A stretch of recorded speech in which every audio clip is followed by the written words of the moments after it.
Good morning, students. Hope all of you are safe and you are doing your work regularly. Beta, in previous lecture, we started the chapter Bhakti and Sufi traditions, and we read few topics also. Those were related to Alvars and Nayanars, right? So today we will start the topic the Veer Shaiv tradition in Karnataka. Beta, this 12th century, this was started in 12th century in Karnataka, and it witnessed the emergence of the new movement led by a Brahmin named Basavan, who was a minister in the Kalachuri ruler. His followers were known as V Shiva, means heroes of Shiva or Lingayats, the wearer of the Linga. These Lingayats continued to be an important community in the region to date. It means at present also all these are. Uh, these are very important community in Karnataka. They worship Shiva in his manifestation as a linga. And men usually wear a small ling in a silver case on a loop strung over their left shoulder. Those who are revered include the Jangam or wandering monks. Beta, whosoever wear these linga, those are known as the Jangam or wandering monks. Wandering का meaning होता है the monks जो साधु they are moving from one place to another. Beta, these Lingayats they believe that on death of the devotee he will be united with the Lord Shiva and will not return to this world. और अगर हम हमारे हिंदू शास्त्रों की बात करते हैं बेटा तो उसमें क्या होता है दैट रीबर्थ की बात होती है. So that is why, but Lingayats, their process was different. That is why they do not practice funerary rites such as cremation. Means जो death के बाद जो अंतिम संस्कार किया जाता है, they didn't perform such rituals. Instead of that, they ceremonially bury their dead. वो क्या करते थे? दफनाते थे dead body को. And even these Lingayats, they challenge the idea of caste and the pollution attributed by the Brahman community. Now, how this Lingayat challenge the idea of caste, beta? Because whatever was written in the Vedas and the Dharma Shastras, beta, they were against those theories. Even they also questioned the theory of rebirth, जो पुनर्जन्म की theory होती है, उन्होंने उसको भी challenge किया. These won them followers amongst those who were marginalized within the orthodox brahmanical social order. बेटा ये जो ब्राह्मण थे इन्होंने एक social order frame किया हुआ था. So whosoever people they were marginalized from that. Now these Lingayats they got the followers from these. The Lingayats also encouraged certain practices. Those were written in the Dharma Shastra like post-puberty marriage and the remarriage of widows.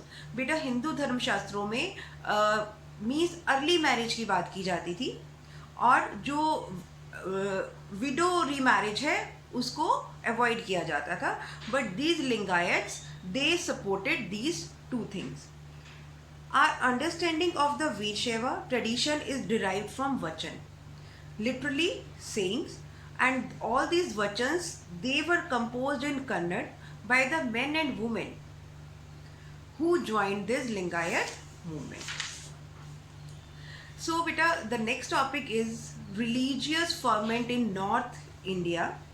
Now, how other people also joined the different bhakti or tradition or religious tradition. In this topic we will read about that. During the same period in North India, deities such as Vishnu and Shiva were worshipped in temples, often built with the support of royal patronage or the rulers of that area. So historians they didn't find any evidence anything resembling the composition of the Alvars and Nayanars till the 14th century.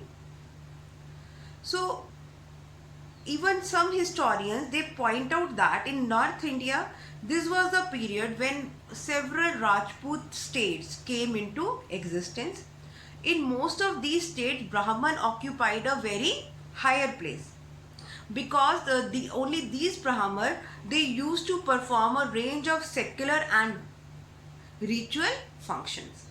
So these there seems to have been little or no attempt to challenge their position directly, beta, because already they were at a very higher post, so no one can challenge them. At the same time, other religious leaders who didn't function within the orthodox Brahmanical framework were gaining ground. It means, beta, at that time, other religious leaders, they also emerged, and even they were not in the favor of orthodox Brahmanical framework. So now how they were coming, beta, in that these other religious leaders, those included Naths, Yogis and Siddhas, and even many of them came from artisanal group, or they were weaver, or but now at that time they were becoming very important with the development of organized craft production. So demand for such production grew within the emergence of new urban centers. Even at that time, demand of their products was also increasing, and these religious leaders, they were also becoming famous. Because now why their demand was increasing, beta, because at that time also new industrial relations were developing with Central Asia and West Asia. Many of these new religious leaders questioned the authority of the Vedas. बेटा जो ये new spiritual और religious leader थे, they questioned and they challenged the authority of the Vedas and express themselves in languages spoken by the ordinary people. Now, if we talk about our Shastras और Vedas, बेटा ये जितनी भी हमारे शास्त्र हैं ये संस्कृत लैंग्वेज में लिखे गए हैं, but these people, these religious gurus, they used the ordinary layman language, which developed over centuries into one's used today. बेटा जो वो language थी, that was so common in that particular area, and those people, they use that language. So in spite of their popularity, these religious leaders, they didn't get any position or support from the ruling elites. And at that time, one new element also entered in India, and those were Turks. And these Turks, they conquered many Rajput states. So when Rajput state, those were conquered by the Turks ruler, because at that time Delhi Sultanate was also established. So Brahmins, they were also removed from their higher positions. So, and even that coming of Turks, it gave the, it was the origin of the Sufi tradition. So this way, we came to know about the other spiritual leaders. Beta, now the next topic is new strands in the fabric, Islamic tradition. Like अभी तक हमने भक्ति traditions के बारे में पढ़ा है, right? हमने अलवर्स और नयानार्स के बारे में पढ़ा. But now Islamic tradition, after coming of Turks and after establishing of Delhi Sultanate in 13th century, now Islamic traditions were followed in India. So in this topic we will read about the Islamic traditions. Beta, at that time, like we know that in Indian subcontinent, even all the places, all the regions, they have a very close relations with each other, and even they had a very strong relation with the overseas places also. Like हमने silk route के बारे में सुना है, and so many travelers, they used to travel India from the for the religious purposes as well as the trade purposes also. So beta, here after coming of Turks, so there was the establishing, emerging of Islam also. And beta, the next topic is the fates of ruler and subjects. बेटा इसमें हम जो ये topic है, ये सब topic है हमारा, बेटा हम इसमें क्या पढ़ेंगे कि बेटा जो भी जिस भी रिलीजन से रिलेटेड रूलर होते हैं ना बेटा, तो in that particular area you will find the more followers of that particular religion.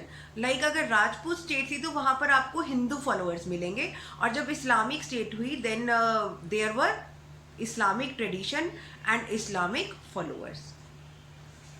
So the name of the topic is fates of rulers and subjects. बेटा one central point of understanding the significance of these connections that is frequently adopted is to focus on the religions of ruling elites. Like मैंने अभी आपको बताया कि जो भी ruling community होती थी, so there was the significance of that particular religion. बेटा in 711 an Arab general named Muhammad Qasim conquered Sindh, which became part of the caliph's domain. बेटा caliph कौन होते थे? The religious ruler. Later in 13th century, the Turks and Afghans, they established the Delhi Sultanate, and this was followed by the Sultanate established in Deccan and other parts of the subcontinents. And Islam was an acknowledged religion of the rulers in several areas. So this continued with the establishment of the Mughal Empire in the 16th century, as well as in the many of the regional states that emerged in the 18th century. So Muslim rulers were to be guided by the ulema. बेटा जो ये मुस्लिम rulers थे वो शरिया law होता है, इनका शरीयत law होता है, उसके अकॉर्डिंग रूल करते थे. और and they were guided by the ulema. Beta ulema, those were the scholars of Islamic studies. So the situation was complicated in the subcontinent where there were populations that didn't subscribe to Islam. बेटा कुछ एक हमारे Indian subcontinent के कुछ एक area ऐसे थे जहाँ पे इस्लाम को फॉलो करने वाले कम थे. So in that particular area एक शरीयत लॉ के अकॉर्डिंग रूल करना it was difficult from the Islamic rulers. So